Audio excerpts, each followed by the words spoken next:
One of the greatest guys I've ever met, huge inspiration. You know, the advice he gave me made me like $50,000 in 1 hour. A super fucking human, he just doesn't give up, he doesn't quit. He's one of the most well-known salespeople out there, sales trainers in the fucking country.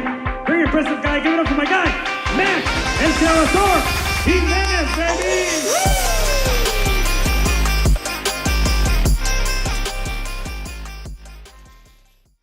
What is going on, everyone? Welcome to the Closers Lab, like we do every Thursday at 10 a.m. Arizona time. Thank you for those of you that tune in week in and week out. We've done a couple of these already, and I appreciate every one of you that has been with us since we started the show. This thing just is blowing up. And for those of you that are maybe joining us, for those of you that are just found out about this show, thank you for being with us today. We have an exciting show today, like we always do. What do we do at the Closers Lab is we talk to sellers live, we negotiate deals, and we go for the goal is to get the contracts, right? And you know what's great about this is that you guys, a lot of you, now I don't want to say all of you, a lot of you know that Steve and I have a sales training coaching program. And one of the things that why this show was created is because we not only want to talk about you know, our sales program and our sales process, but we want to show you how our sales process actually works. And that's what we're doing here today, right? Is that we are going to be calling sellers live, and that way you can see how our process works from the point of contact to the point of building rapport to the point of. So thank you all for joining me. This is a live show. I always want to remind you that, because one of the things that the way you get better and the way that you eventually grow is to ask questions. And so I want to invite you to ask questions. Comment, you know, share the stream with a friend of yours. Share the stream with somebody that you think or that you know that will benefit from this. You know, that way they can join you, and that way, you know, that way they get to see what you're seeing. So that way they get to grow as well too. If you have not subscribed to the channel, I welcome you and I encourage you to subscribe. And that way you don't miss out on any shows coming up, whether it's the podcast, whether it's this one. And that way you get instant alerts. Make sure you turn that bell on as well. So like this channel, subscribe to the channel, hit a like, and then also turn on the notification bell as well too. And also share it. Share the stream right now with 2 people that you can think of. I want you to share this. You know, we don't charge for this. We do this because we want to give back. We do this because, you know, we want to provide value to the community. And the way we would love for you to provide value to us is share this stream with 2 individuals that you know would benefit from this. We're excited. Last week was crazy. Last week we had some conversations. If you weren't on last week's call, after this call, I recommend you go watch that. We had some good conversations. Had an older lady yell at me. You know, it was interesting. And then we went deep into negotiations with another gentleman from, you know, he actually started, he was wanting 240,000, 250, I can't remember, got him down to 195. So it was a really great show. So, but yeah, one thing I want to say this before I start calls, because our first call is going to be here in about 5, maybe 10 minutes. So I get approached a lot, and I get messaged a lot is, man, Max, how can I learn your style? Like, how am I going to be able to say the things that you say or do it the way you do it? So one of the things I want to tell you today is that do not try to do it the way I do it. What I want you to do is take the fundamentals that you see on this show and the fundamentals that I talk about and implement them into your style. Because if you try to basically copy exactly verbatim the things I say, the strategies that I use, it's going to be a little bit difficult because I have a certain style, and some of you that are watching have a certain style as well. So I highly encourage you not to try to duplicate the exact way that I deliver things, the exact way that I do things, but I want you to take the fundamentals of what you hear and apply them to what you already do. But here's the key though, is beyond the strategy, beyond the tactics, beyond the one-liners, is the biggest thing is that you need to believe those things, right? You guys see me up here and, you know, I always get messages like, man, that I thought I was supposed to be nice to the sellers. I thought I was supposed to be friendly, which is, you know, to a certain extent, you know, obviously you don't want to be rude. You want to build rapport. but also you must believe what you say, right? You must mentally, mentally prepare when you get on calls.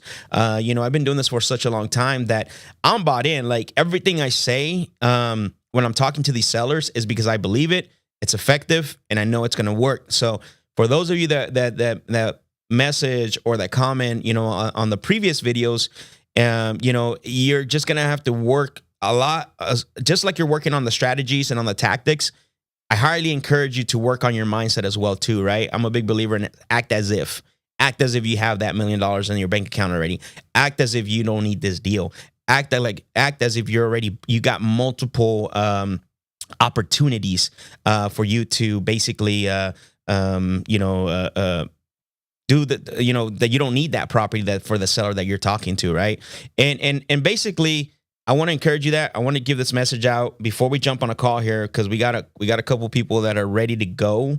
And what do, right? We talk to sellers live. So, but yeah, highly encourage you. Thank you all for watching. Remember, comment, ask questions. Last week it was awesome. A lot of participation from our viewers. And again, before I jump on the phone, I encourage you to share this stream with 2 individuals that need to watch this so they can get better. And in that way, they can get better at closing deals. How best is that? So let's get to it. I know there's questions coming in already. I'm not going to jump to those yet. We have somebody waiting for us to give him a call.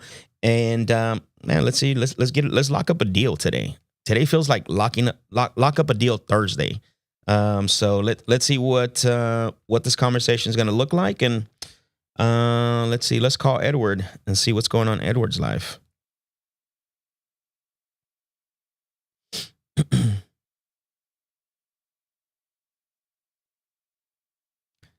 All right, let's see.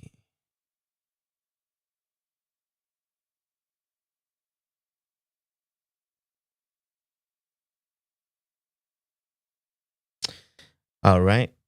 Give me 1 second. Looks like we're not connected to. Let me connect real quick so that way you guys can hear the call, obviously. Let's see.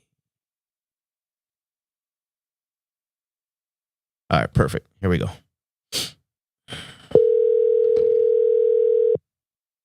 Your call has been forwarded to an automatic voice message system. All right, let's call him right back.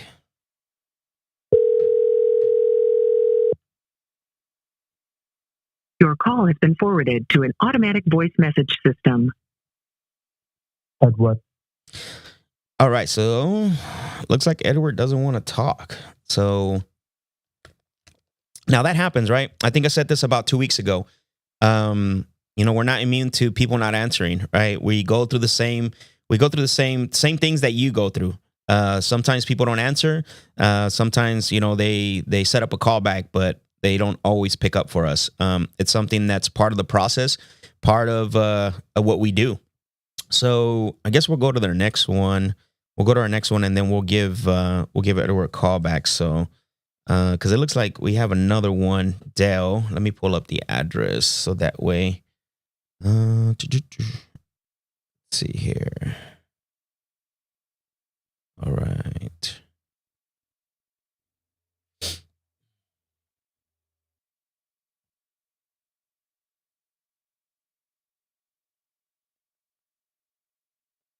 All right, so it looks like this property is in Tucson, which is in our own backyard as well. So yeah, that's the other thing. Thank you, everyone that submitted leads. I know there's a few of you that are pretty consistent.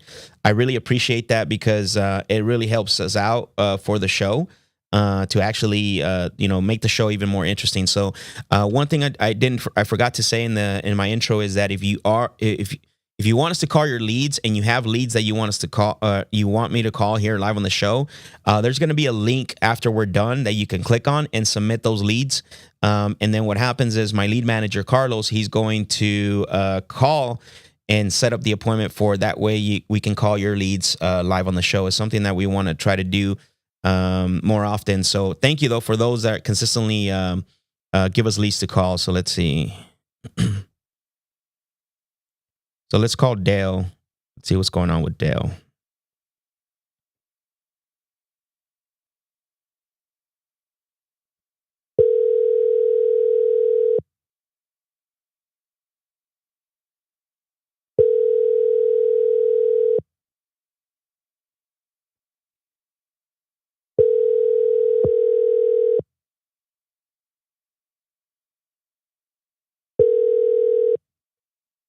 Hello. Hello, Dale? Yes. Hi, Dale. It's Max. I'm calling you because you spoke with one of my team members, Carl, about your property over on West Gretchen Drive. Oh, yes. Okay. Probably caught you at a bad time. Okay. No, it's a good. Oh, okay. Perfect. I appreciate that, Dale. Yeah. So, like I said, Carl had, passed me over your information. He had some notes on here, and you know how it is, Dale. Notes don't always tell the whole story. Do you mind if I, just follow up on his notes and ask you a few questions about what's going on with the property? Okay. Go ahead. All right, perfect. So I know on one of the notes he mentioned about the maybe there's a little you're considering selling because maybe there's a little bit too much maintaining. Can you tell him a little more about that? What's going on with that? No, it's my health. Oh, I can't take care of it. Yeah. Oh wow, what's going on? What's going on there? Well, I've had heart problems for 4 or 5 years. In fact, I'm in St. Mary's right now. I've been up here for 2 days. Oh Had man. pneumonia. So, Wow. just health problems. Yeah. Oh wow, sorry to hear that. So you're actually in the hospital right now? Yes. Oh man, sorry to hear that. Yeah.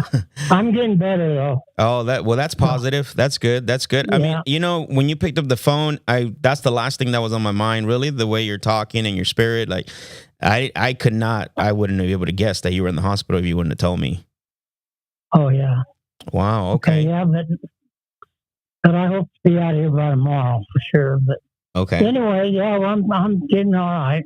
Okay. Well, I mean, that's good. That's good. That's good that you're getting better.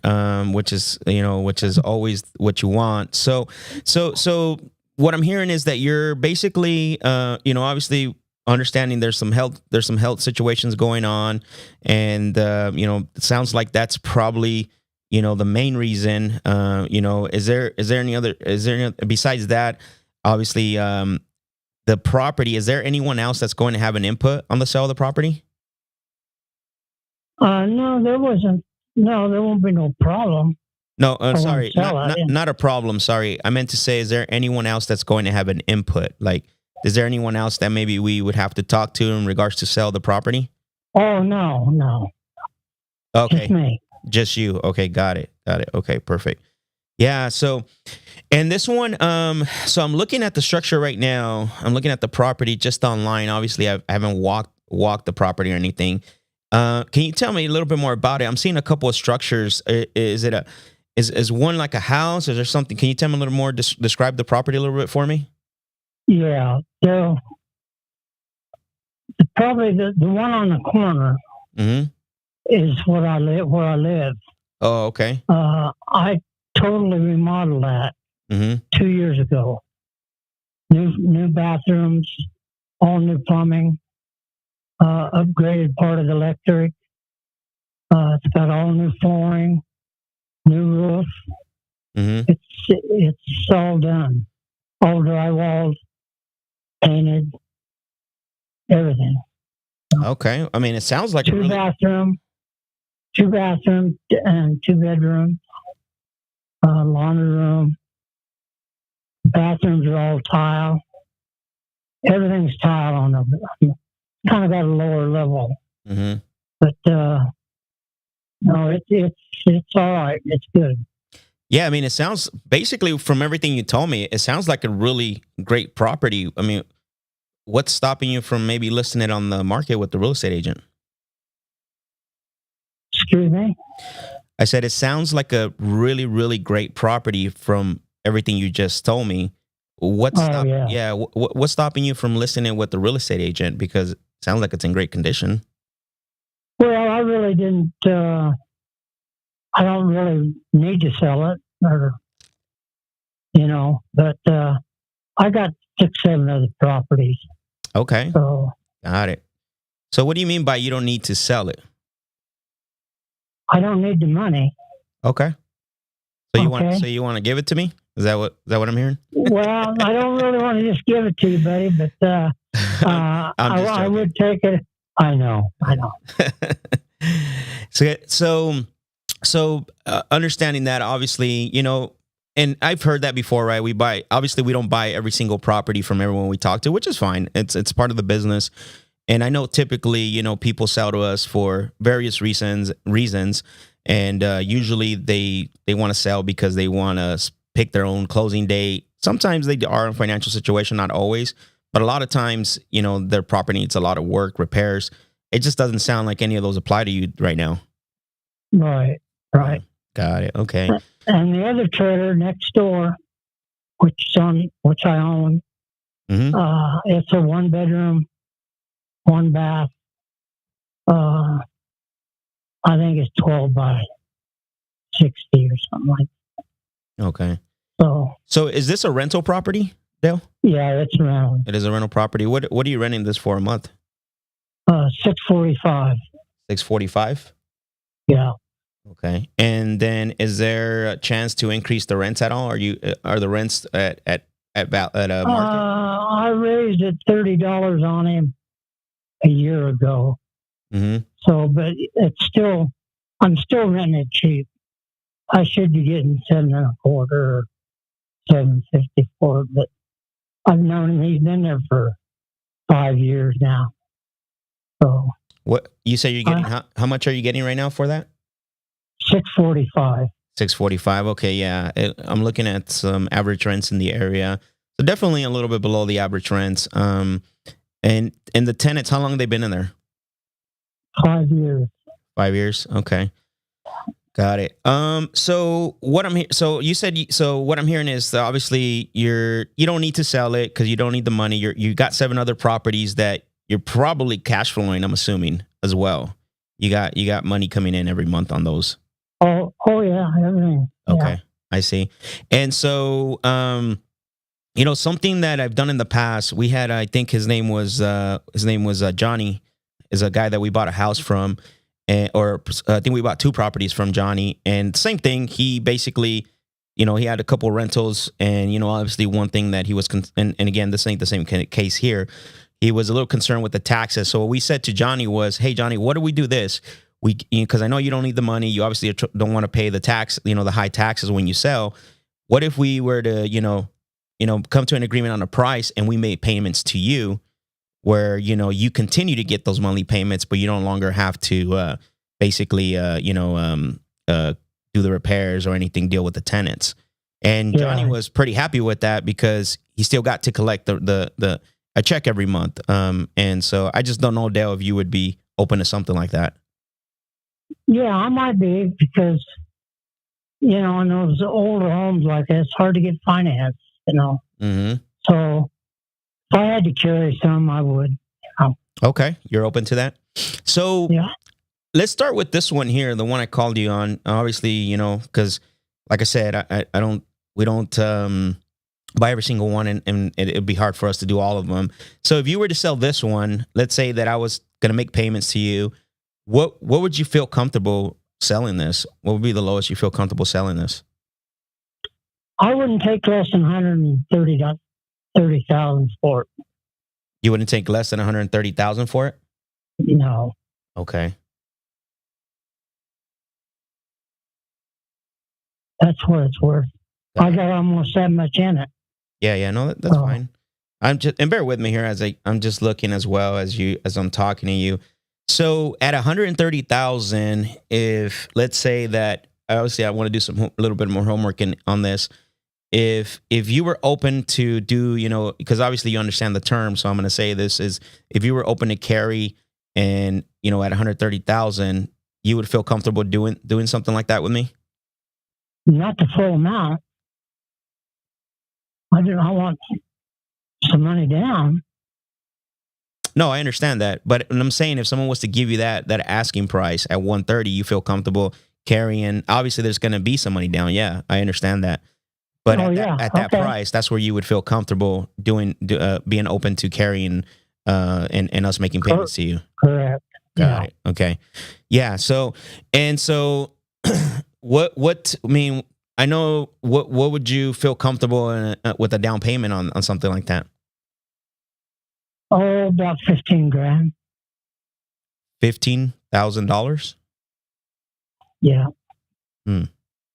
Okay. I see.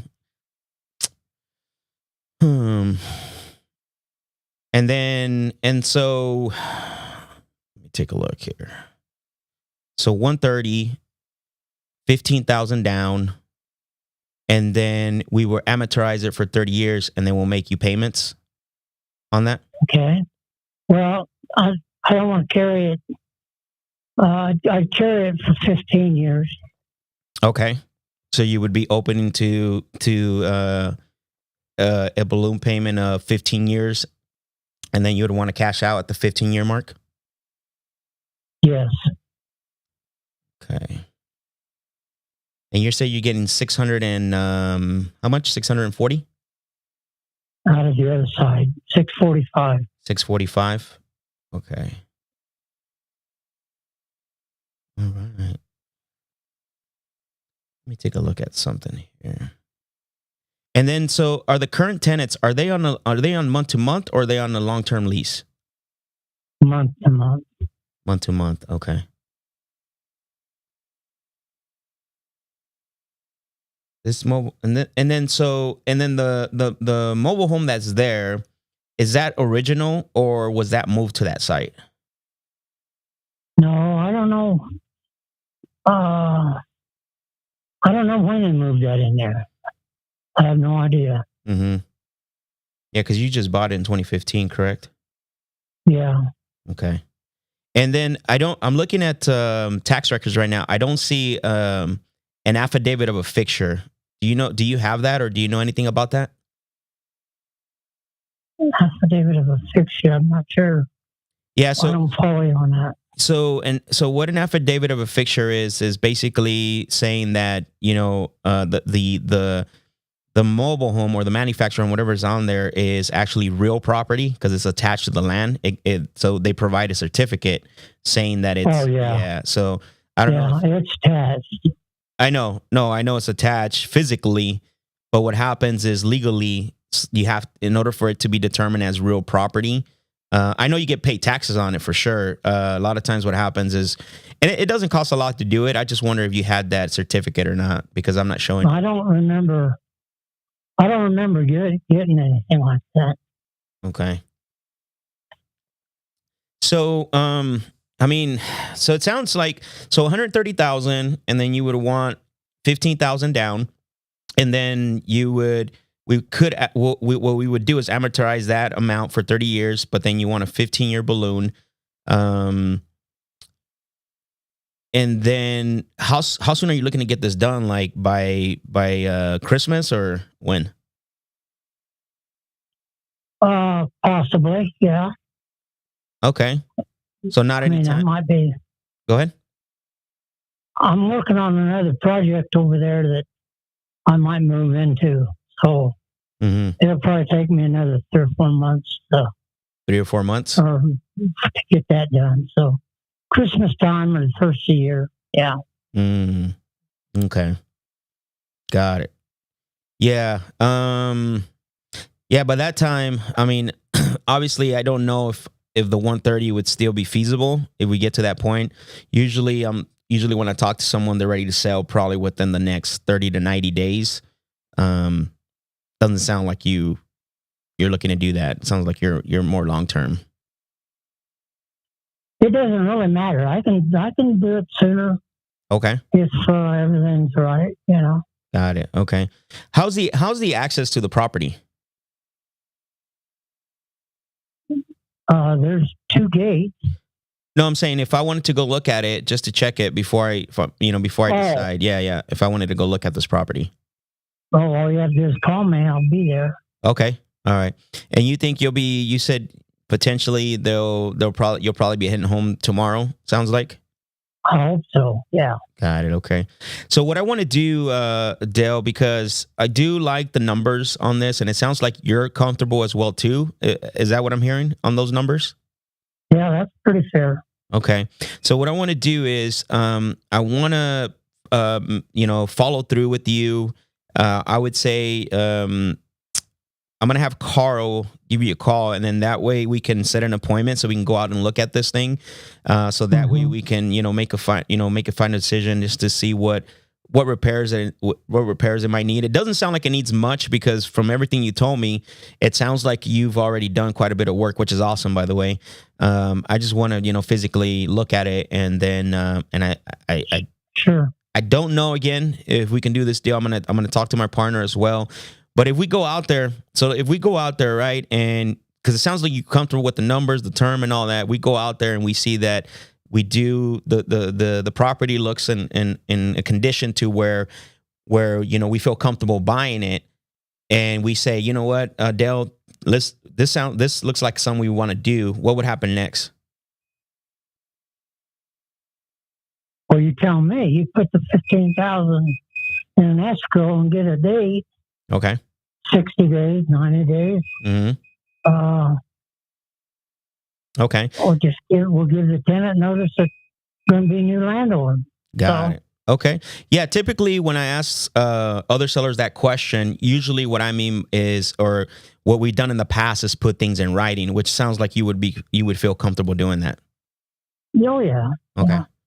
Yeah, because we don't do handshakes behind the bush anymore. But anyway, that other on the balance of the money, I want about 6% interest. 6% interest? Yes. What if we can do? Well, we could talk about that. Let me look at the property, and then we'll see what. It's not a lot, but I do definitely. It's something I want to consider as well. Because I don't, again, I don't know if I can do that, but I totally understand where you're at with that.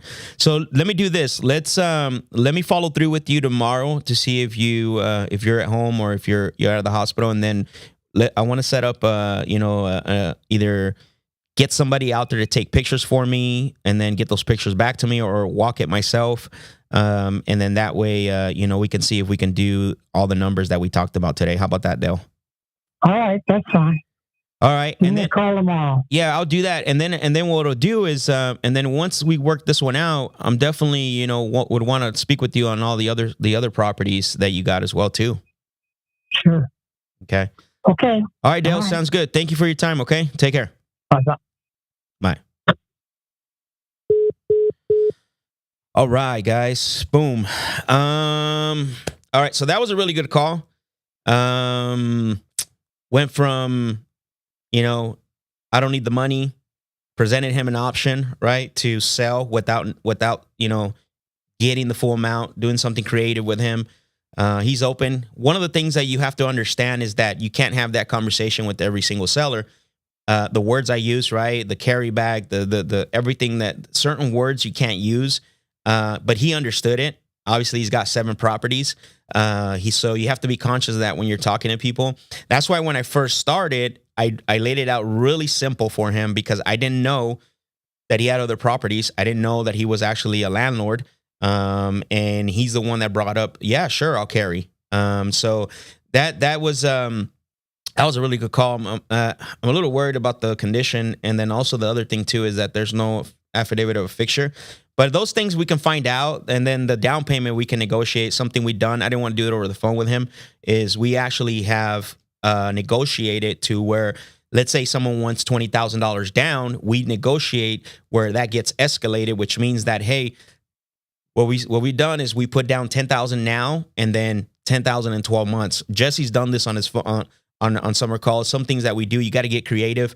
One thing that I was going to do with him on the 6% interest, I was actually going to escalate that as well. Hey, how about we do 2% the first year, 4% the second year, and then on the third year, we'll do the max at 6%.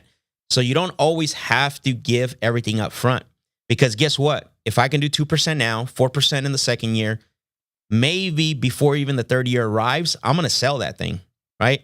Because it's going to appreciate. And it's the same thing with the down payment, right? I can tell them, what if I do $10,000 down, and then in 24 months, and 12 to 18 to 24 months, I give you the other $5,000.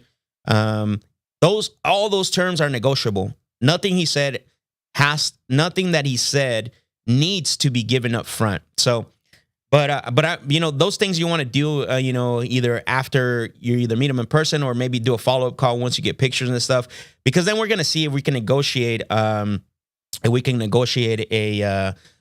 is it called? The terms on that. So, Let me see some of your questions and some of your comments before I go to the next call. Carlos, let me know who's ready. Let's see. So we got, let's see. It's Alex Four said, or actually, let's see. Chiefing and engine and cheesing. No, that's interesting. Chiefing and cheesing.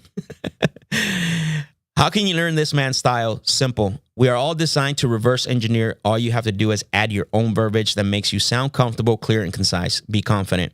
100% cheesing. 100%. I agree with you on that. It's Alex Four says, I like the value you provide and breakdown you do for calls. Perfect. Thank you. Mariana says, good day, Max. Ricardo's team. Man, Ricardo's team's in the house today. Oh, man. Let's see. Chiefing and cheesing again says, book recommendation for the people here that are still uncertain of themselves when it comes to sales, how to win friends and influence people. You know, how can I share something you probably don't want to hear? Chiefing and cheesing. How to Win Friends and Influence People is a good book, but it was written in the 1930s. That book needs an update. It was written way in the 1930s, and things have changed. Technology has changed. People have changed. Now, can you get things out of it? 100% you can. But it's old. It's old book. And what I can tell you is that I've read the book, and I did get some things on it, but it's teaching you how to talk to people in the 1930s. We're not in the 1930s. We're in the 2022s. So there's a lot of books that you can out there. Like one of them is 11 Principles of Success. That's a really good book because it teaches you mindset and how to communicate. There's also Chris Voss's book is freaking amazing. A lot of stuff that I say on here is from Chris Voss. A lot of stuff that I use, you know, Never Split the Difference. That's a really good book. You know, there's a lot of books. The Like Switch. That's another FBI negotiator. As much as that book is popular, How to Win Friends and Influence People, it's old. It's from the 1930s. And again, you can take stuff out of there, but that's how I feel about it. Ricardo's team, I love that you guys are on here. I appreciate it. Thank you, guys. Here's a good one. Shaney Smith said, why didn't you make or ask for a cash offer before offering sub 2? I did. He said he wanted $130,000. The property is probably ARV is $130,000, and he said he didn't need the money. See, this is the thing is that maybe you're new to the show. Is we don't make offers, right? We're not in the business of just making an offer just because we want to make an offer. That is not a KPI for us. If it works in your business, that's cool. You know, it could work in your business. I know a lot of businesses that have that KPI. We don't. Because at the end of the day, do we lose deals because we don't make offers? Yeah. But do we get more deals because we hold the leverage on every situation? 100% we do. But I didn't make an offer because first, even though he said he has health issues, but you know, he came back and said, I don't need to sell. So there's no pain. And understanding the conversation that he was a businessman, right? He has 7 other rentals, landlord. So why not negotiate terms? That's the better option for us anyways, if we can get the terms, just because we're not going to pay $130 for that property. So I'll read these last 2 comments and then, or this last comment, and I'm going to jump back on the phone. Josue Roman says, Max, a master at the third party story. Thank you, bro. I appreciate it. Guys, that's, every time I always get on our sales calls or on our Zoom calls, I always tell our students to use third party stories because they're powerful, right? And so tell a third party story so you're able to deliver your features and benefits. Do not sell with features and benefits, right? Tell a story, a third party story with those features and benefits, and then ask the questions. I'm assuming you wouldn't consider anything like that. So now you're not applying those benefits to them directly. So I just got a message from Carlos. It looks like Eduardo is ready for me to call. So let me get on the phone, guys. Let's get some more conversations going. Let me pull up this property here. Let's see.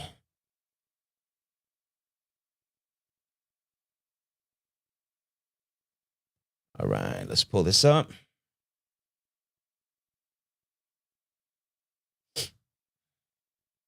Thank you, everyone, for your comments. Bring your questions, your comments, and I'll answer them.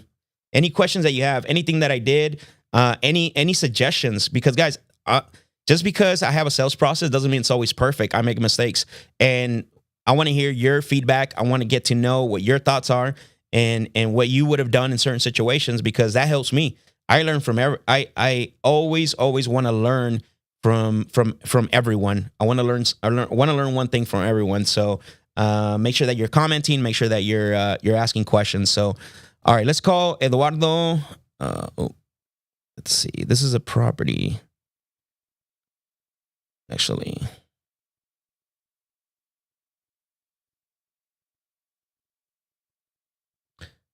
All right, I'm pulling up the property right now. It's a property in Las Vegas, it looks like. All right, bear with me here while I pull this up.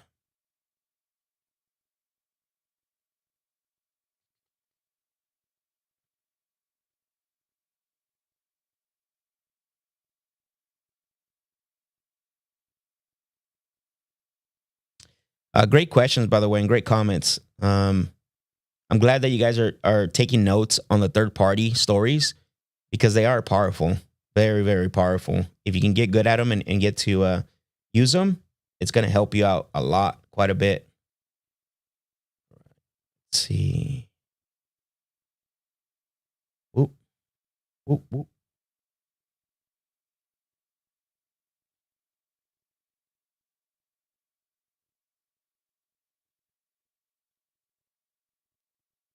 Sorry, guys. My thing's acting crazy here. All right, here we go. Perfect. All right. Viva Las Vegas. Let's call.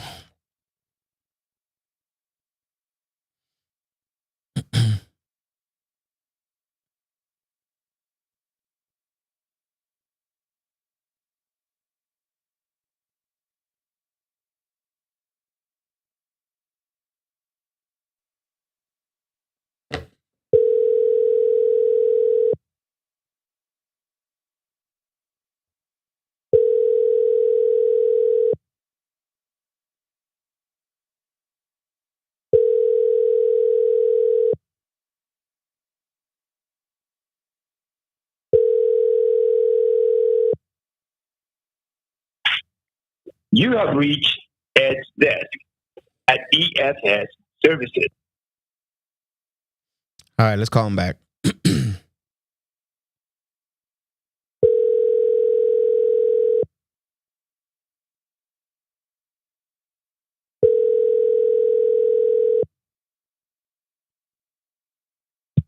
Hello? Hello, Ed. Yes. Hello, Ed. It's Max. I'm calling you because you had spoken to one of my team members, Carl, about your property over in Vegas on Horseshoe Drive. Uh-huh. Okay, probably caught you at a bad time. No, it's okay. Go ahead. Oh, okay, perfect. I truly appreciate that. Yeah, like I said, Carl had mentioned to me and passed me on your information about your property over there and said you might be considering selling, and he left me some notes, and you know how it is. Notes don't always tell the whole story for me. Is it okay if I just follow up on that and ask you a few questions? Yeah, go ahead. Okay, perfect. So I know one of the things he had mentioned as far as considering selling the property. This sounds like right now you're currently looking to fix. This is a project for you that you're fixing, flipping. Is that what's going on? Currently, yeah. Okay. And what's going on with that? You just not finishing the project, or? No, I'm still working at it. I'm just, I'm going on myself, and it's a lot of work, but not a lot of work because I'm almost done. Okay. The only thing but I've been at it for a while, so It looks like a big house, man. Yeah, it is. It's 4,200 square feet. Jeez. When you say you're almost done, what do you mean by that?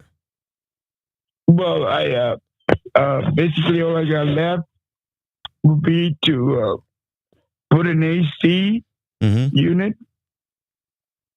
and just paint the inside, and that's about it. Maybe I'll do the trim on the outside, and that's it. Because the stucco's still in good condition. Okay. No damage like that, and so I don't have no broken walls or anything like that.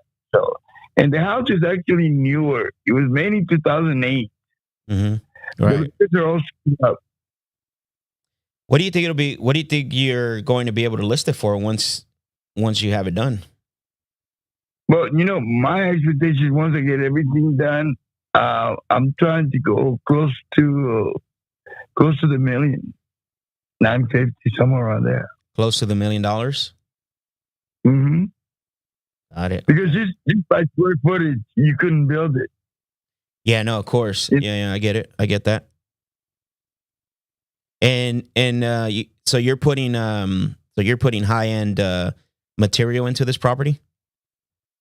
It already has it. I mean, the floors are travertine. The kitchen is all granite, and he has a 440 square feet kitchen. The living room is the same size, so it's very spacious. Okay. And I mean, it sounds like you're almost to the finish line. I mean, how come you just want to sell it now? I'm a little confused about that. Oh, well, I still got, I got 12 more houses in California that I haven't finished. So I need to see. money and get most of everything is that this property is out of my way. Oh, okay. I'm here to Vegas. Yeah. Got it. You don't have someone that could run it for you? No. Oh. Man, so how many times a day do you go back and forth? Or how many times a week, sorry? This is getting ridiculous. I spend a lot of time on the road. Wow. I go, I'll stay here for a week or a little bit more, and then I go back there and I stay there for about 1 or 2 weeks, and I come back. Wow. How long man, that sounds like a lot. How long have you been doing that? Going back and forth? And for about 4 months. Whoo. What part of California? LA. Oh man, so it's not even like up by Needles or around that area, huh? Big Bear, you're way down in LA. Is that where you're fixing your other properties? No, my other properties are in Lancaster. Oh, okay, in Lancaster. Got it. That makes sense. How many you got over there? I have 21 acres that I'm developing. Wow. You doing single family homes? What are you developing there? I'm doing single family, and I'm also doing a storage facility. Nice. That's awesome, man. Good for you, bro. Good for you. That's amazing. How long have you been doing this, by the way? It's 1979. Sheesh. Okay.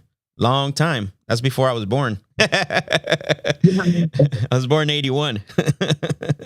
No, that's good, man. That's good. Been doing this for the last 7.5 years. So, I'll get there soon. So on this one, so going back to this property, so basically, because you have other projects, obviously they're not in Vegas. Doesn't sound like you have somebody to stay there to run the project. It sounds like you run your own projects right now. Is that what I'm hearing? Yeah. Got it. Yeah, I can see how that could be a lot, man. So, the property don't sound like it need a lot more work. Have you considered just listing it as is on the market, or you're trying to just maximize? Well, that's why my sister was the one that put the ad, not me. Mm-hmm. And I would have put a more elaborate ad, but I haven't had time. Mm-hmm. I haven't had time to take pictures from the inside and show every room and get more detail. So once you put it there, I just left it there. Okay, got it. So right now I do see that it's for sale for $749,000. Is that what you're considering getting? Right. Have you gotten any offers on that? Oh, I got about 7. 7? What's stopping you from going with one of them? That's a lot. Yeah, well, I'm supposed to go this weekend with one of them. Oh, you haven't looked at them. I put a deadline, and so I'm following through with it. So, I would have closed already, but a couple of the offers are also depending on other properties being sold. So I'm still waiting on one of them, but majorly that is offering the most. that 750 has been already overpassed. Mm-hmm. So, but I mean, I've been trying to drag it because I want to close it with this guy. Because it was one of my first ones, and I told him, look, as long as you come through, I'll wait for you, man. So I've been doing that, and I've been slacking really. I should have been sold and out of here, but I'm just it's been a lot of things that I got going on, so I've been kind of like relaxing. Okay, I see. It's probably not. This one's probably not a big priority compared to your development. Sounds like. Yeah, well, the thing with the development is that we broke ground, throw a slab, and now I need to get some capital and finish all the framing and things like that. Oh, okay. Is that capital potentially going to come from the sale of this property? Yeah. No. This is the sale of this property has nothing to do with Okay. that other one that I'm doing. Got it. I was just asking. I didn't know if that was. So $749,000. You wouldn't consider any other offers than that.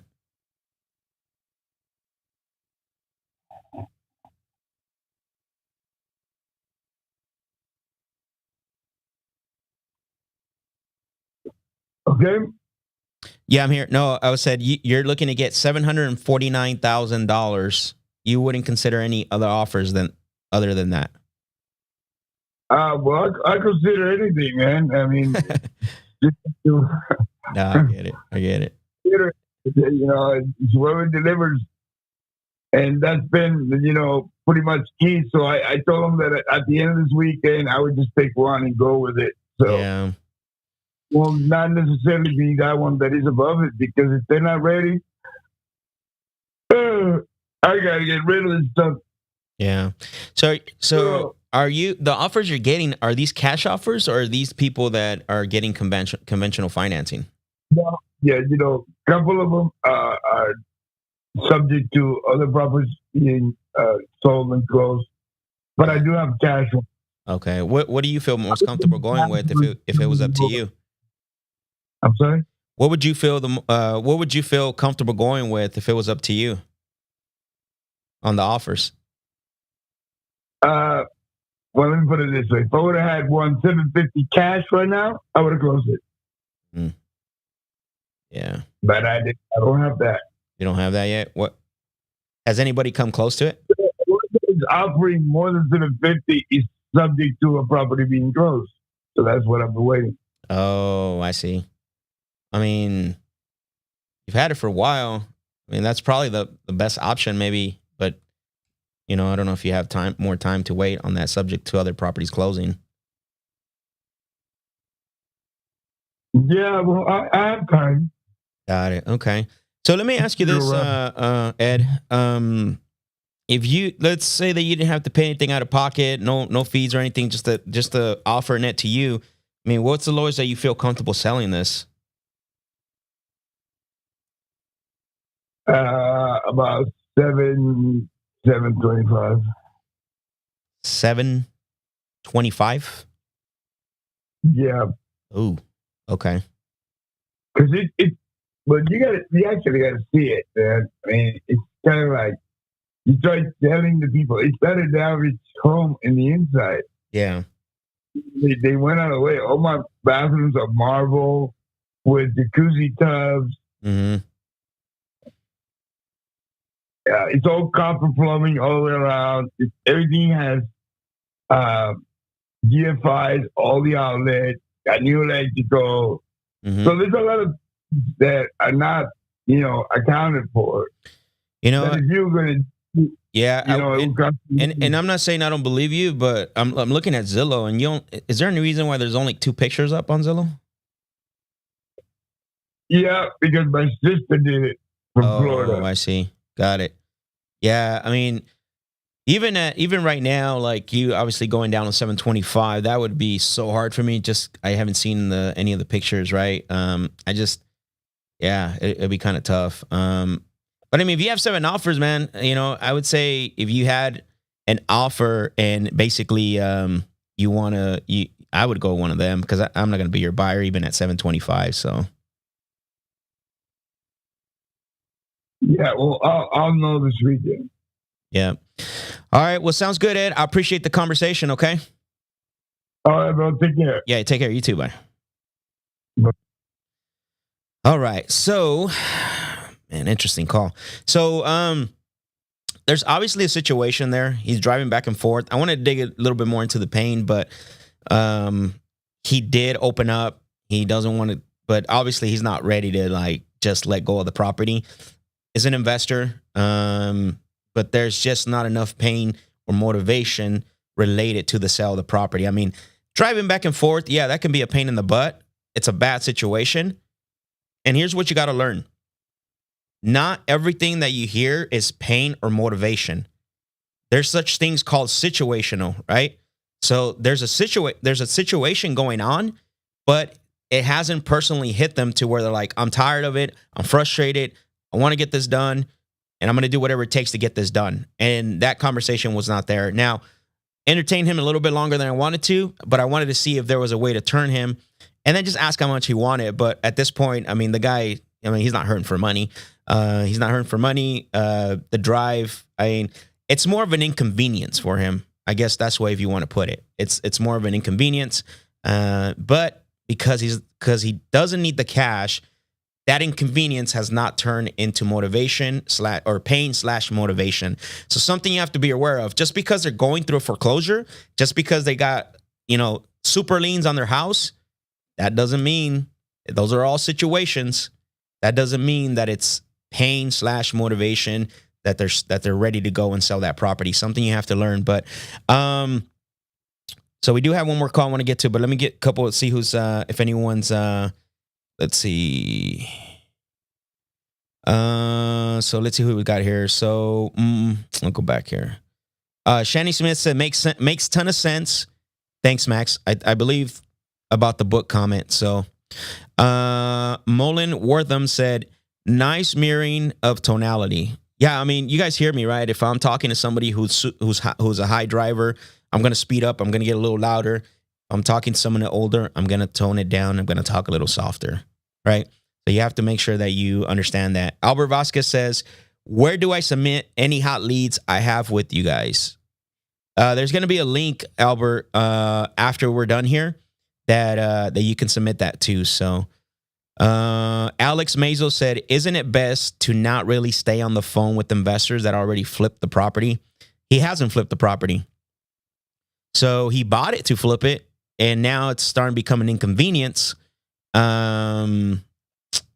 We get deals from investors all the time.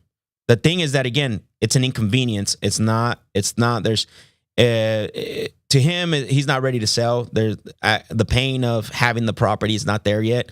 It's more of an inconvenience, Alex. But man, don't mentally block yourself from that, because you're going to run to investors. One thing that I don't know if you heard, I asked him, are you going to use that capital for your project or your development that you're doing? Because I want to see if he's low on capital. And he said, no, this has nothing to do with what I'm doing over there. So that tells me right there that it's an inconvenience. Angel Pineda says, I got a lead you can call, bro. Carlos, can you help Angel out? See how we can get it. Petrovic 1 says, Max, why didn't you at least make an offer? Because he's not motivated. Here's the thing, guys. Like, what is it going to do for me to make him an offer, right? Am I going to make him an offer at 700? I'm not going to make an offer at 700. If I make him an offer, it's going to be at 450. Do you think that guy's going to take 450? I'm not wasting my time making him an offer. He's not motivated. There's no pain. You know, making somebody an offer does not change their mind. After everything that he told me, all the report building that I did, understanding that there's no pain there, it's not. I mean, I wouldn't buy this house for no more than 450. And he was not going to go for the 450. I can tell you that right now. So, let's see. Anyways, let's get back to the calls and let's see who we have next on the line. It looks like, so let's go ahead and call David Sanchez. Great questions. Let's keep those questions coming. I want to answer your questions. I want to, make sure that I get to break down the calls and get to break down what I'm actually the things that I'm using. I want you guys to understand it. I do appreciate the questions and all the comments as well. So, all right, let's see. So, let's look at here. Let's see. Okay. All right. So let's see if he answers. I think this is the guy called earlier. Oh, no, it's not.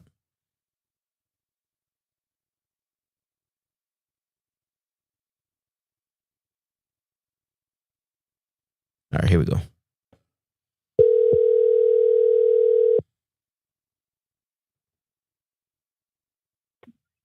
Hello? Hello, David? Yeah. Hi, David. It's Max. I'm calling you because I believe you spoke to one of my team members, Carl, about the property over on East Rosewood Street. Okay. Probably caught you at a bad time? No. Okay, perfect. Yeah, no, I'm listening. Okay, awesome. I appreciate that. So, David, I know Carl had some notes on here, and you know how it is. Always the notes don't always tell everything what's going on. I wanted to follow up and ask you a few questions. Would that be okay? Sure. Okay, cool. I appreciate that. Thank you. So, like I said, Carl gave me the information and a couple of things on the notes, and just want to get clarity on it. I know that obviously it sounds like maybe the property sounds like you both are trying to sell it because of what's going on in the situation as far as the split. It sounds like you're not living in the property no more. Correct. Okay, got it. Okay, and then for as far as that situation, have you guys considered, talked about what you would consider selling that property for? So that property at its full value with everything fixed and done right, you're looking at about 440-ish.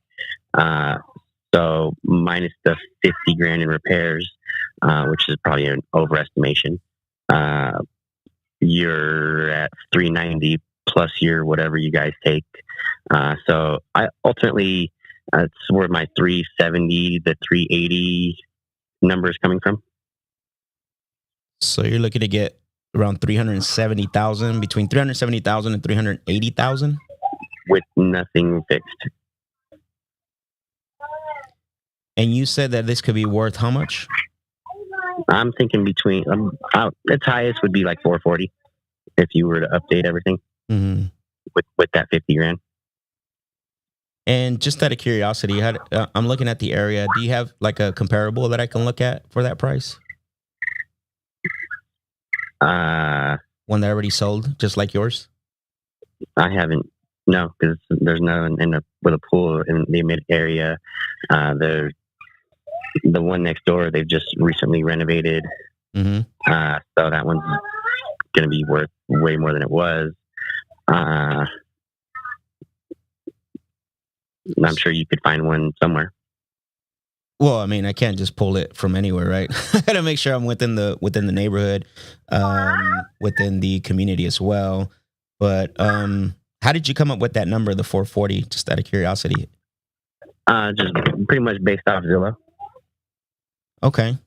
So Zillow came out and looked at the condition and all that? Is that what happened? No, well, that's based off whatever Zillow does. I don't know. Yeah, I don't know either. I don't know how they come up with their value, but definitely, yeah. And that's the thing. I mean, Zillow was paying Zillow prices probably a year ago. They almost lost like $500 billion, almost went bankrupt because of that. So, I mean, as far as trusting their values, I don't do that, but I mean, right. Nor do I, because most of my buddies that have recently sold their house have sold it for significantly more than what Zillow has on there. So, yeah, that could happen. No, I don't disagree with you. That could happen. Yeah. So that's what I'm saying. That's where I'm just going with their 440-ish. But anyway, I don't need to argue about this with you. I can just get off the phone and not deal with you. What are you getting at? I'm not arguing. I'm just asking questions. I don't buy every single property from everyone we talk to. So in order for me to find out, obviously, it's something that I do. I get definitely it. At 380. I'd like to speed up the process, though. Yeah, 380, I would be your buyer. Hopefully you or Krista can do the work and get that sold at the highest price, but definitely not 380. Okay. Well, thank you. Yeah. You wouldn't consider any other offers besides that? Cool. So I remember this call. So this guy just hung up. He's they're going through a divorce situation, and the guy's pretty upset about this whole situation. I do remember now. I wish I would have known this before I called him. But again, there's no motivation there. The guy, I think Jesse already tried to call him. One of our Jesse, our acquisition guy in house, and he did the same thing to him. He hung up on him. Yeah, it's definitely there's no motivation on his end. She was actually, I see the notes now. She was wanting to get 320 for it. 320 makes sense, but not 380.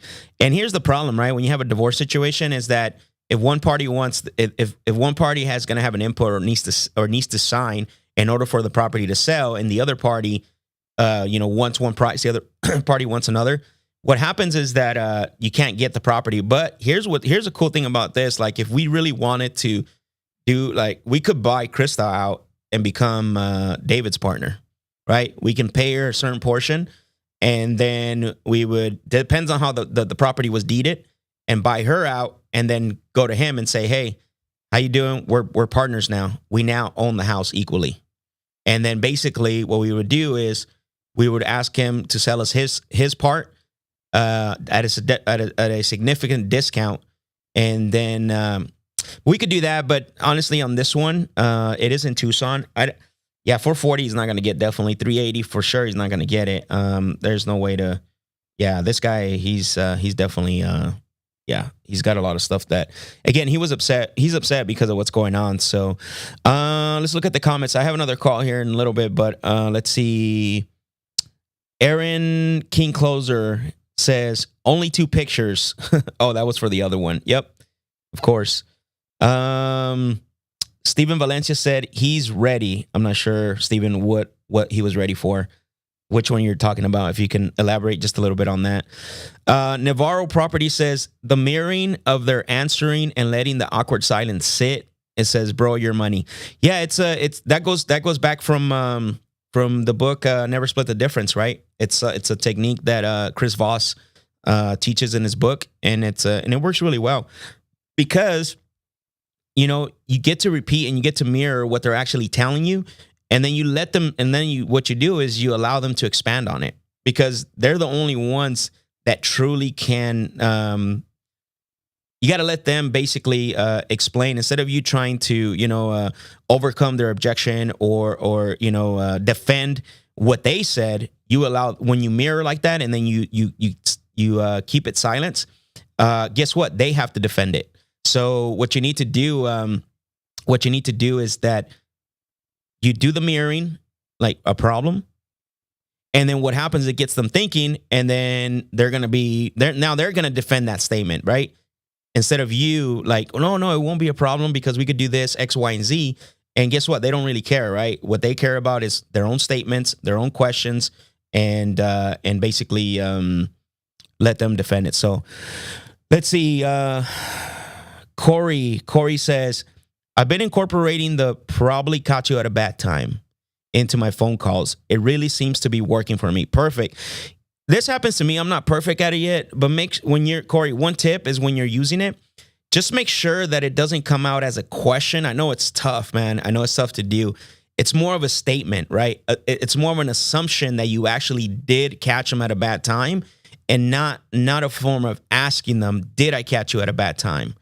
So that's why when you hear me say it really slow, because I don't want to come out to like, hey, probably caught you at a bad time. Probably caught you at a bad time, right? So it has to be more of a statement than a question, so that way you don't get a yes and no. I know it's tough to navigate that, but I'm glad that you're using it. I know on the Closer Olympics, when I was at the Closer Olympics, a lot of people didn't like it, but once they started seeing it working for me, it was weird because the other contestants that were on the Closer Olympics, they were trying to use it, and they were like, probably caught you at a bad time, or this a good time, and they were just all over the place with it. But because they saw that it was working really well for me, because as soon as someone says yes, I'm in the middle of something, then you get to move on to your next call. So I'm glad, Corey, that you are using that. So we have another call here with John.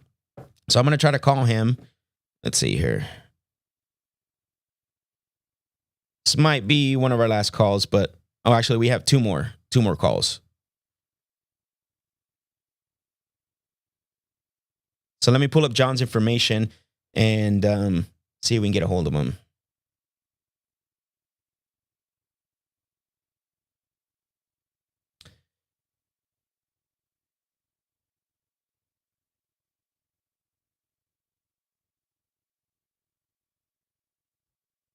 And thank you everyone for your questions. Keep them coming. Your comments, your questions. I love it. Let's see.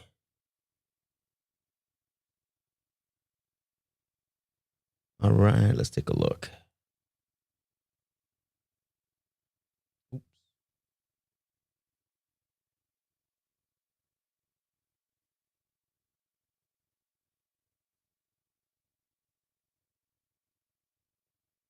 All right, so this property is in Oklahoma, which is a unique state because of their wholesaling laws. But the good thing is that you guys know in Oklahoma, you can't wholesale if you don't have a license. That just passed in November. So, but the good thing is that we have connections in Oklahoma that we don't have to worry about that if we happen to get this one. So we got people that we can work with that will help us out in that regard. So let's call John and see what's going on with him. Let's see.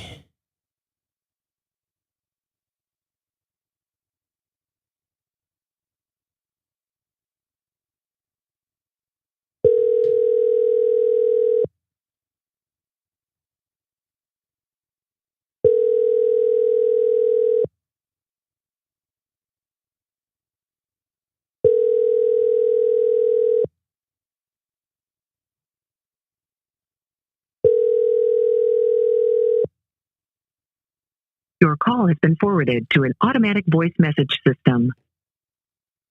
All right, I'm going to try to call him again.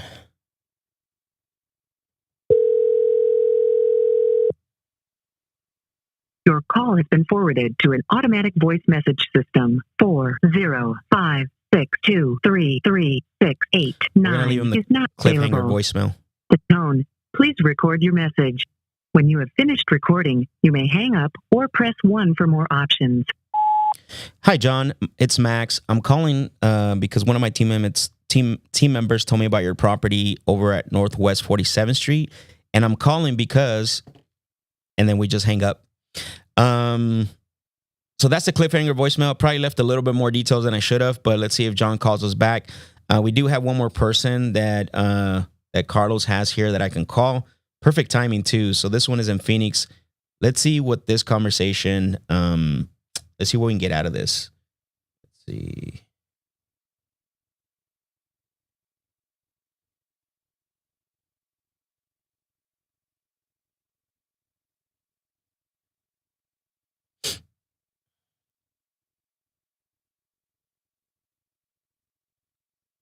All right. So, good area.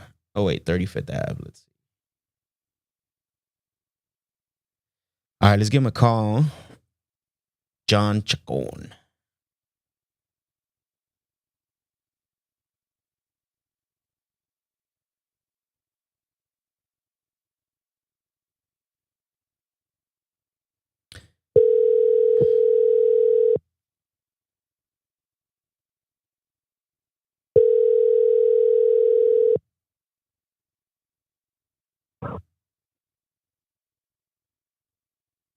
Hello? I hear you. Go ahead. Hello, John. It's Max. I'm calling you because you spoke to one of my team members, Carl, about your property over on North 34th Ave. Yeah. Probably caught you at a bad time. Well, yeah, I'm working, so. Okay. If you were me calling you back, what time would you do that? 5 o'clock. 5 p.m.? Maybe even 6 o'clock. Yeah, 5 or 6 o'clock. Okay. So if I put it down on the go ahead. I'm sorry, John. That's when I'm done. But I have time in between. But I drive for a living and I deliver. So I see. Got it.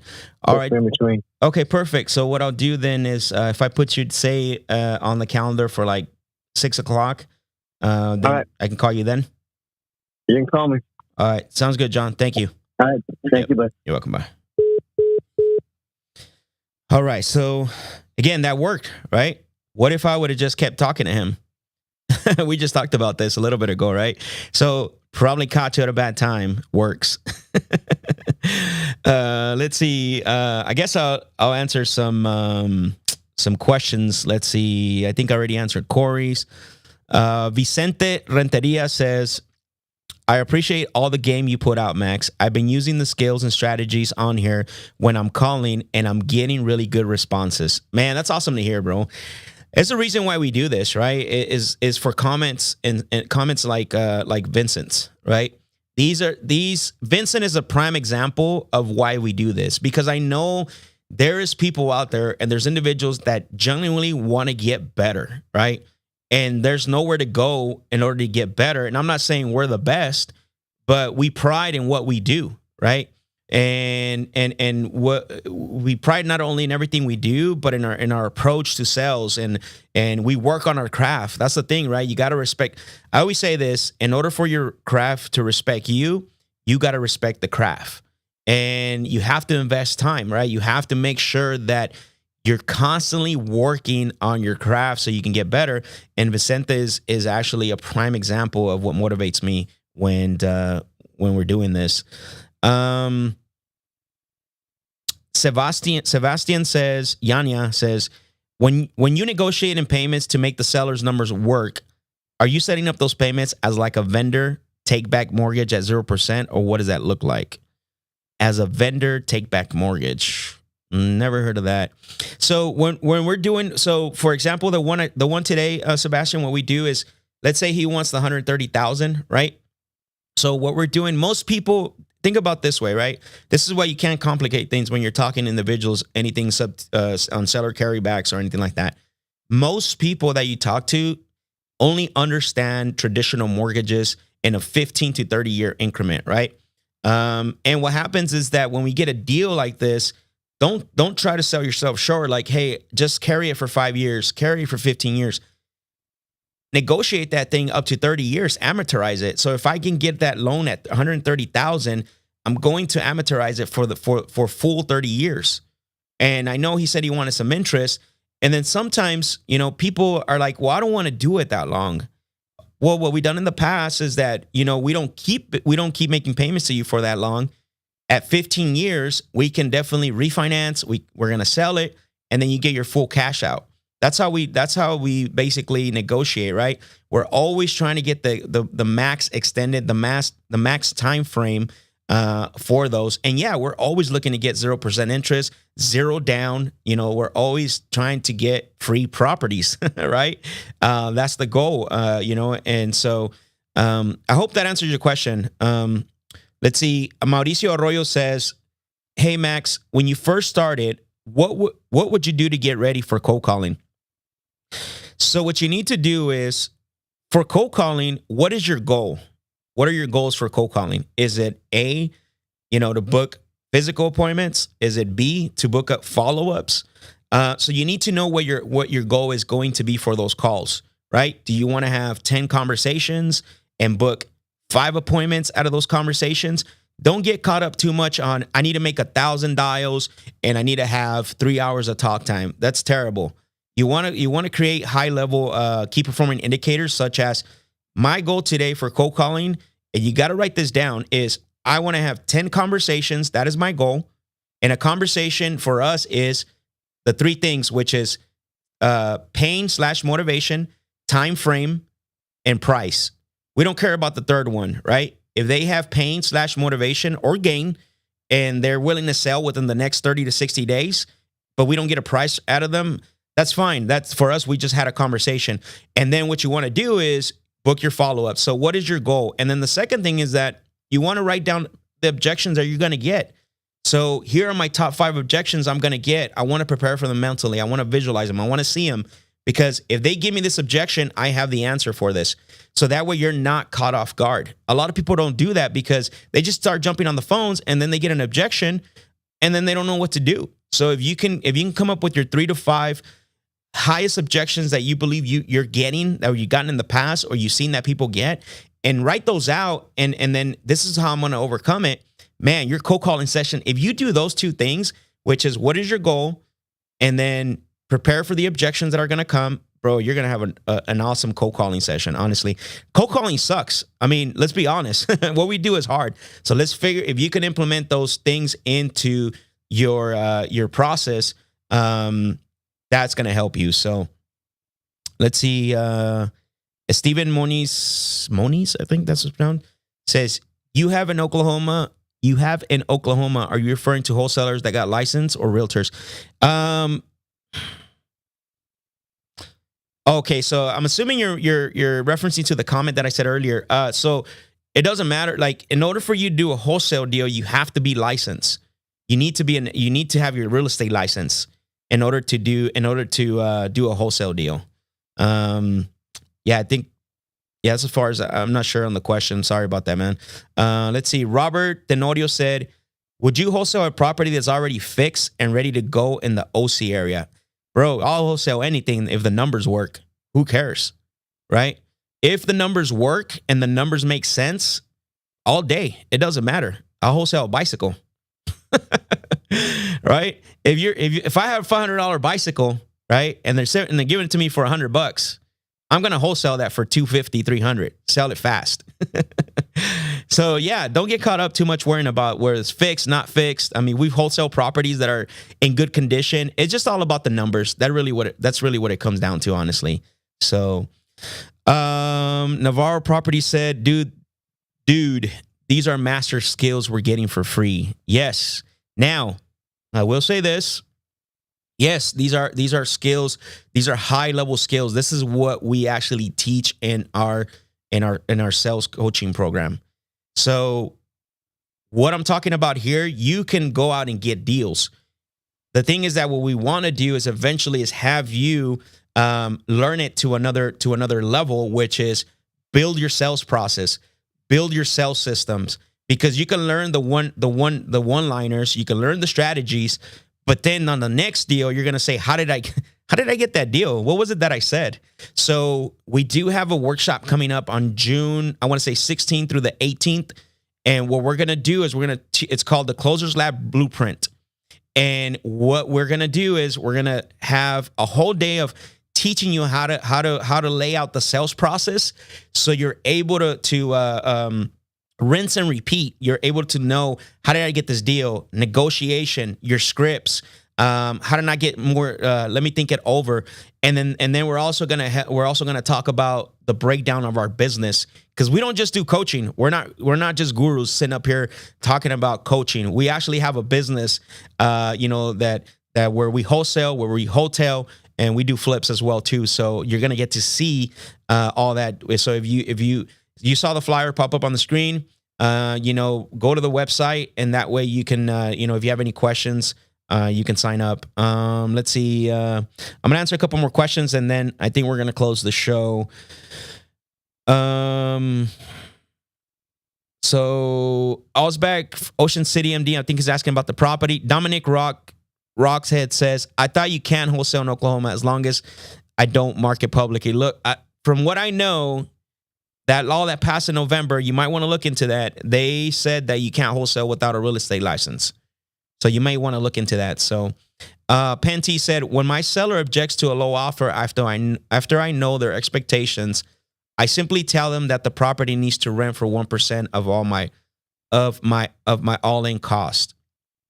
Yeah, I mean, it depends on the conversation, because at the end, most sellers, when you're talking to them, it's about them. They don't really care about your problem, right? Now, and when I say that in a good way, because a lot of times what happens is, like, when we're negotiating, I've done this in the past, when we negotiate, well, I can't do that because I gotta, I'm gonna have to spend money on repairing the kitchen. I gotta spend money. It's gonna cost me, when I don't always use my own money on all the properties. I go out and get a private loan, and they charge high interest.